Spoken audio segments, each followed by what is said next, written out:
Gulf దేశాల నేతలతోటి ప్రధాని మోడీ చర్చలు జరిపారు. బహ్రెయిన్ రాజు, సౌదీ అరేబియా యువరాజ్ తోటి మాట్లాడారు ప్రధాని మోడీ. బహ్రెయిన్, సౌదీపైన దాడులను ప్రధాని మోడీ ఖండించారు. భారతీయుల భద్రతపైన ఇరు దేశాల నేతలతోటి మాట్లాడారు ప్రధాని మోడీ.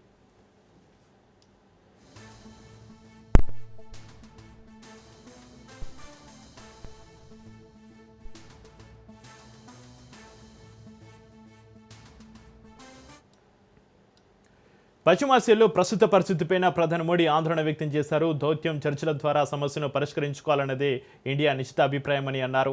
భారత్ ఎప్పుడూ శాంతిని కోరుకుంటుంది అన్నారు. ఉగ్రవాదం విసురుతున్న సవాల్ను మోడీ ఈ సందర్భంగా ప్రస్తావించారు. ఉగ్రవాదం, తీవ్రవాదం, రాడికలైజేషన్ మనకే కాక ప్రపంచ దేశాలకు సవాలు విసురుతున్నట్టుగా చెప్పారు. దీనిపైన సమిష్టిగా చర్యలు తీసుకోవాలన్నారు. ఇలాంటి బెదిరింపులను సమర్థవంతంగా ఎదుర్కొని ప్రపంచ శాంతి సుస్థిరత కోసం దేశాల మధ్య పరస్పర సహకారం అవసరమని అన్నారు. ప్రపంచవ్యాప్త ఉధృత పరిస్థితుల విషయంలో భారత వైఖరి ఎప్పుడు ఒకటేనని, శాంతి సుస్థిరత కీలకమని, రెండు ప్రజాస్వామ్య దేశాలు కలిసి పనిచేస్తే శాంతి మరింత పటిష్టమవుతుందని అన్నారు.